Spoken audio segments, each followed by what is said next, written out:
Hello and welcome to AstroChiron. You found the YouTube companion for AstroChiron.com, which is a one-stop shop for all things astrology through the lens of Black and queer pop culture. If you've been around for this whole series, I want to thank you for your views and remind you that there's a whole other series just waiting on you to dig into. The Sun doesn't find himself in Pisces. In fact, he loses himself here.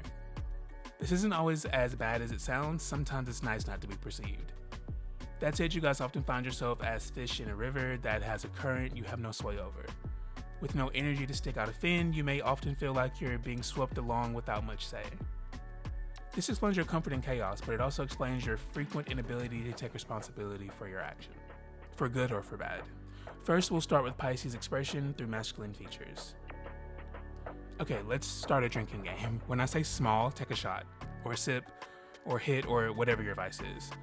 Including when I just said it in the instructions, by the way. You're one behind. Let's catch up. These natives have small mouths with well-shaped lips. These add a lot to their attractiveness, drawing attention away from their other features on their low-set faces. They have small noses, which are honestly very cute. They range from cute little button noses to those super small noses that look like the ones on cartoons that are just nostrils. These small heads are perfectly suited for all these smaller features, as these features together make for individuals with rather young faces. As for the women, they also have quite young faces. I feel like Lupita will look the exact same until she's about 85. Same for Chapel. These natives also have an ethereal beauty that is portrayed by all of these women. Their foreheads protrude just enough to round it out, perhaps pointing toward an active third eye, but that's just my woo-woo explanation though. Like their masculine counterparts, these women have very shapely lips. While Black people do tend to have a wider range of lip shapes, Chapel still holds her own in this department, even if they are smaller. These lips sit just above small chins with strong jawlines. Their jawline is about the only structure their faces have. This video is brought to you by me. I am the astrologer behind AstroChiron.com, the one-stop shop for all astrological readings, articles, horoscopes, and art. I have a free ask feature that you can use for quick questions that I will respond to via blog post. Readings range from $25 to $200, whether you want 3 questions answered in detail, all the way to a thorough hour-long or more reading for me personally via phone or video chat, discussing your entire natal chart, the aspects within it, and each planet's placement. The first 20 subscribers to this channel will gain access to all 20 plus written and live readings at a 40% off discount. Again, that's astrochiron.com, ASTRO-CHIRON.com. Don't forget the hyphen, and join our community today. The sun represents the identities we take on in life and the roles we cast ourselves in. The sun is the you that you can't help but to express. With the sun in Pisces, these natives tend to put everyone before themselves, for better or worse.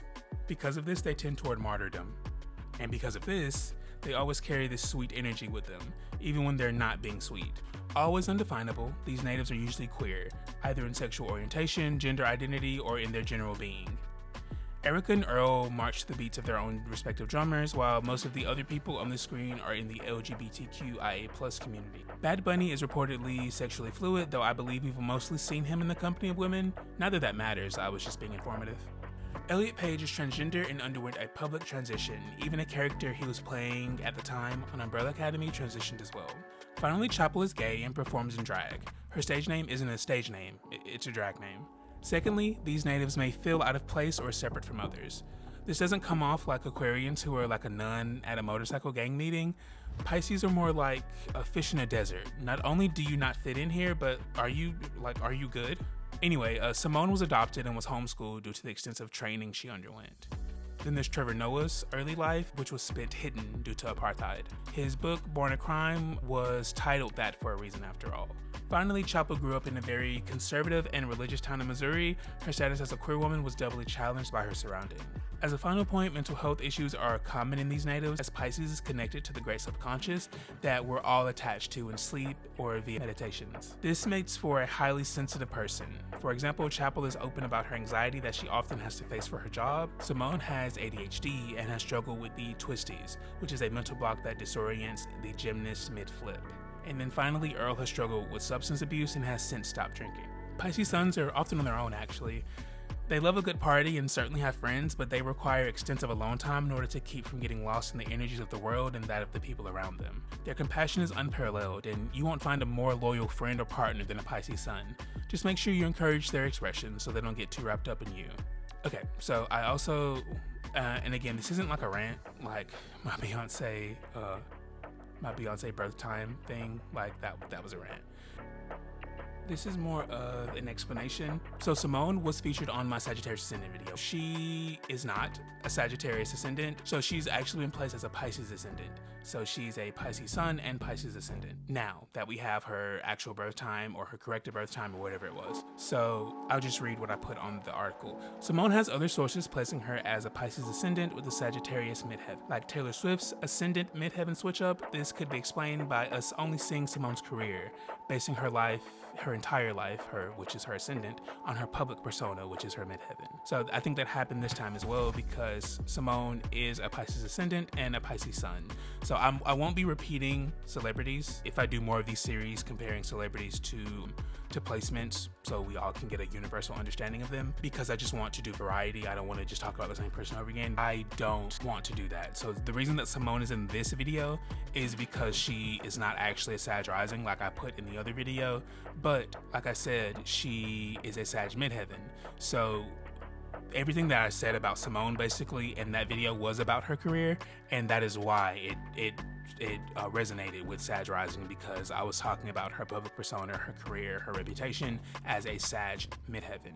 But as a Pisces ascendant, I'm sure she fit in with a lot of the stuff that I put for the Pisces rising video. So that is how that works. Our understanding of astrology is only based on the information that we know. And if we have wrong information, the point of being an astrologer is to try to figure out how that works and how it fits with that person's life. And I think it's notable to note that we basically only mentioned Simone's career when we thought that she was a Sag rising, even though she is a Pisces rising. But she is a Pisces sun, so none of that matters. She's here now, and everything I said here is correct. Everything I said before was correct, but everything I said here is rectified and confirmed. So that is this little tangent. Thank you guys for listening.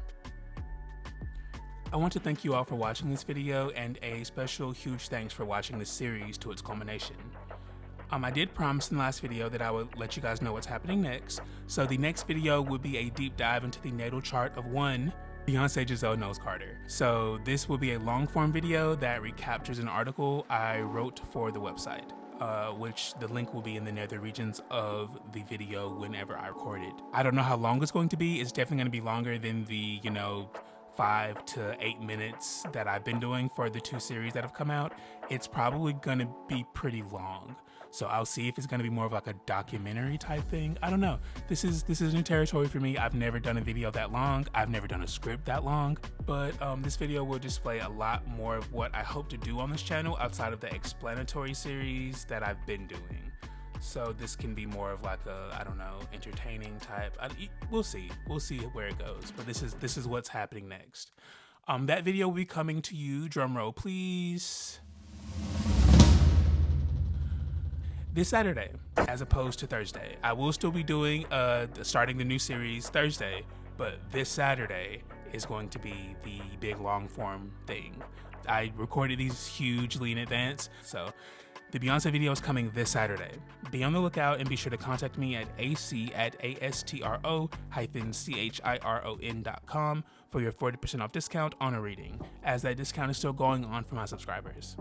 Thank you guys so much, and much love.